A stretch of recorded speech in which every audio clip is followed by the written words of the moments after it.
So this week's video is dedicated to a close friend of mine who keeps saying that the hardening of the Pharaoh's heart is God forcing the Pharaoh to resist him.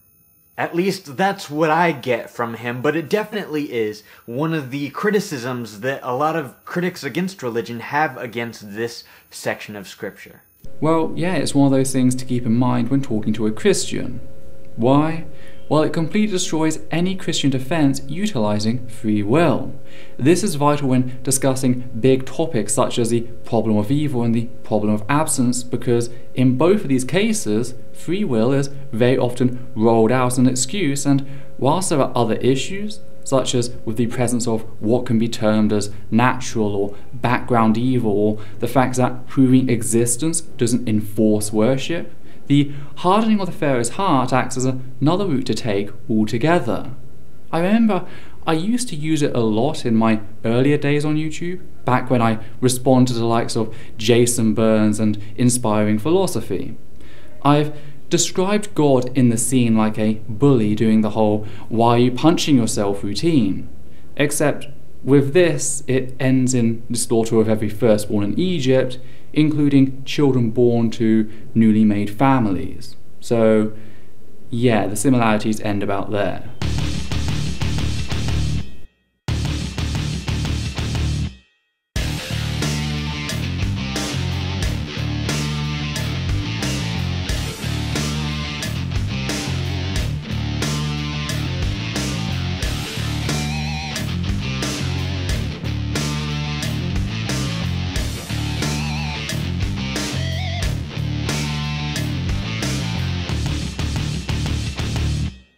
Now, I'm not gonna make offensive arguments against this position. Actually, I'm just gonna list a bunch of different interpretations of this text that I think are both more consistent and more likely. How does one respond offensively to a major criticism of the Bible, outside of perhaps launching a red herring in attempts to attack your opponent's character? Do you actually address the points you have to play defensively? I assume you just mean that you're not going to pick one of the excuses you're about to offer, which I find to be a little lacking. Then again, surely if the Bible was divinely inspired, it wouldn't need an excuse to begin with.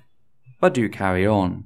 But first, let's jump into some background. So this narrative takes place in Egypt, and I think Exodus 5 through 10, somewhere around that section. The Israelites had been taken captive and held as slaves in Egypt under the Pharaoh. And you might ask, which Pharaoh are we talking about here? And the answer is that the text doesn't actually say, and a lot of biblical scholars think that this is an intentional move just to demonstrate the general attitude of the leadership in Egypt of that time. Actually, this is the result of the whole story of Exodus being completely fabricated, possibly based on earlier legends, yet certainly not on any sort of reality surrounding the Israelites. There's no historical evidence to support the story whatsoever. Odd considering that the Exodus event not only consisted of a mass migration of 600,000 men, not including women and children, but apparently followed on from numerous plagues, none of which were ever recorded by anyone, anywhere, ever. It's in no way deliberate. It's simply the result of the inventors of the Exodus story not bothering to make up names to go with the story, which is kind of annoying. I say this as if they had given us a name, we could have tested that and put this entire joke to rest. And I think most of us are familiar with the general narrative that takes place here, whether it's from the Bible or for a different reason. But the biblical text is where the real issue arises from. So when the Pharaoh resists Moses' request to free the Israelite slaves from Egypt, up until after the 6th plague is when it says that the Pharaoh hardens his own heart. I think that happens like 10 times in the Bible, and then after that point, it says that God hardens the Pharaoh's heart. And this raises a big issue for both critics and Christians, because a lot of us think that it suggests that God forced the Pharaoh to sin against God, and that he's being punished for it, and that doesn't seem very fair. Well, it's not that it suggests this to be the case, but that it very clearly states this to be the case, not only with the unambiguous language used in Exodus chapter 9 verse 12 and onwards, but also by what is said by God to Moses directly in Exodus chapter 14 verse 1 through 8, which read, and I do quote, Then the Lord said to Moses, "Tell the Israelites to turn back and encamp near Pi-hahiroth, between Midgor and the sea. They are to encamp by the sea, directly opposite Baal-zephon. Pharaoh will think the Israelites are wandering around the land in confusion, hemmed in by the desert. And I will harden the Pharaoh's heart, and he will pursue them.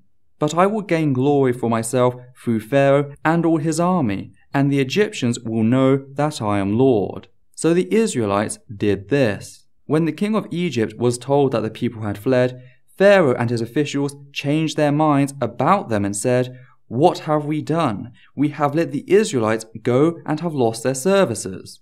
So he had his chariot made ready and took his army with them. He took 600 of the best chariots, along with all other chariots of Egypt, with officers over all of them. The Lord hardened the heart of Pharaoh king of Egypt, so that he pursued the Israelites, who were marching out boldly. End quote. As we can see, the Bible doesn't just say God took away the Pharaoh's free will, but actually gave us an apparent reason as to why God did so. This was something that was also elaborated back in Exodus chapter 10, verses 1 and 2 with, quote, "Then the Lord said to Moses, Go to Pharaoh, for I have hardened his heart and the hearts of his officials, so that I may perform these signs of mine among them, and you may tell your children and grandchildren how I dealt harshly with the Egyptians, and how I performed my signs among them, and that you may know that I am the Lord." End quote. So we don't simply have an action, we have a motive, which makes the earlier statements, "the Lord hardened the Pharaoh's heart," clear to all but the uppermost disingenuous reader. So I'm interested to see how the ideas you're about to put forward interact specifically with these passages, which say that God hardened the Pharaoh's heart, specifically so that he pursued the Israelites, as well as the earlier explanation as to why. But because the Pharaoh resists Moses' request, which he speaks on behalf of God, so really it's God's request, he punishes the Pharaoh with a series of plagues. And the modern theory is that these plagues reflect the various gods that are believed in Egypt in order to demonstrate that he is God and not the other gods that are believed in Egypt. So the two questions that we're left with is, how do we define harden, and how does God harden hearts? And to answer these questions, we're going to go ahead and look at a number of different theories on how we understand these verses. The first theory is the figurative language theory. What I was taught in my Old Testament class is that the word harden can also be translated to mean heavy. According to this theory, the hardening of the Pharaoh's heart is a reference to the Egyptian belief that immoral behavior or unethical behavior makes your heart heavier and tips the scales in the balance of good and evil. If the heart is heavier than the good deeds at the end of your life, then you just don't make the cut into the afterlife. So the text is meant to demonstrate that even according to the Pharaoh's own worldview, that he is being immoral. Now, what I do like about this theory is that it supports the concept of complex literature coming out of ancient times. But Paul's reference to this narrative in the book of Romans to the whole hardening thing does kind of demonstrate that it has something to do with choice, but the theory is still interesting to think about. You bring up Paul, but as noted, you don't have to go that far. We have the very mechanical layout of God hardening the Pharaoh's heart, so that mechanically he pursued the Israelites. It's a very clear-cut cause and effect statement in chapter 14, verse 8 of, God did this, so Pharaoh would do this. Why you need to go all the way to Paul, I don't know. The next theory is the inevitability theory. This theory, quite simply, just suggests that the Pharaoh's will was not changed in any way, shape, or form. In Exodus 3:19, God says, I know that the king of Egypt will not let you go. So the definitions of the criticism are used the same way in this theory of interpreting the passage, but no matter which way you understand the mechanism by which God hardens the Pharaoh's heart, regardless of what happens, his will was not changed. He would have done the same thing one way or another. Well, first of all, said determinism breaks the notion of free will entirely, even if God had not been involved.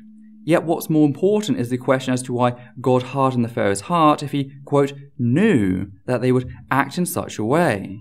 See, when I say that I trust that something will happen without any involvement by me, yet I still meddle instead of theirs, that's evidence that my trust is somewhat lacking. But I am human after all, so my knowledge is lacking and therefore it's reasonable.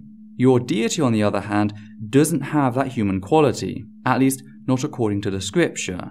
The hardening of the heart makes it appear as if Pharaoh was going to let Moses and the Israelites go. God noticed this and grew very afraid, so had to step in to ensure that he could continue to torture the innocent people of Egypt for the crimes their leader had committed.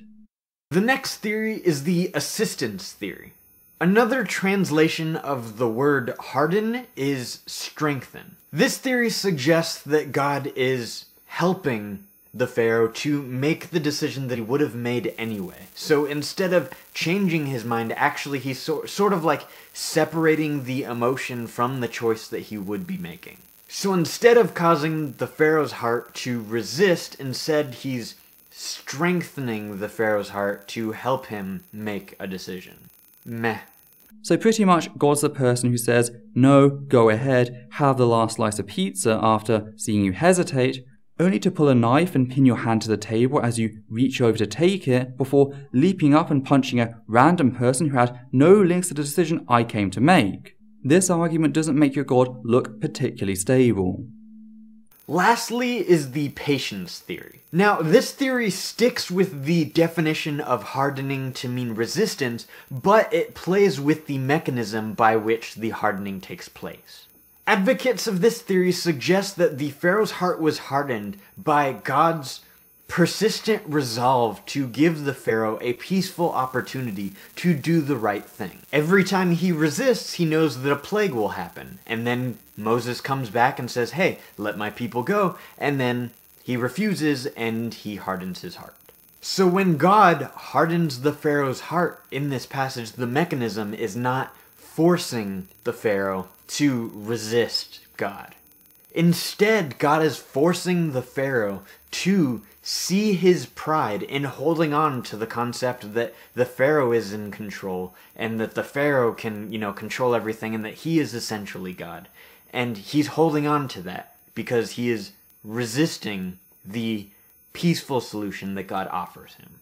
Which completely ignores the fact that the authors of the Bible were capable of writing, the Pharaoh hardened his heart, as seen through the earlier plagues.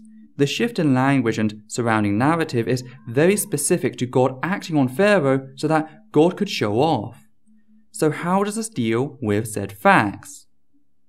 So those are just a few of the theories that I was able to find in the past hour of doing some research on this topic. But I want to know what some of your theories are, so go ahead and leave a comment down below and let me know what you think about this passage. Well, maybe if you actually spent some time, reading the relevant passages rather than just going off the piss-poor excuses offered by others, you'd have an argument worth delving further into. I've dealt with the heart thing before, hence I know the relevant passages and how they completely skew the excuses you've just given, so it must be rather embarrassing for you, the Christian, to seemingly have little knowledge of the relevant verses and their greater context in the narrative overall. So maybe, just maybe, do a little more research next time so you end up with less egg on your face. Hi there, I'd just like to say a few things here at the end of the video before you go.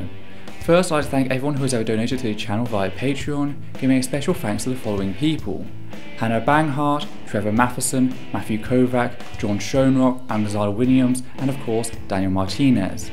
Your support has ensured this channel its ability to grow over the years. I'd also like to ask that you comment down below and like this video, as well as subscribe and follow Essence of Thought on Facebook and YouTube.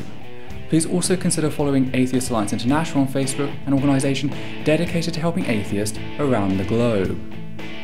Thank you.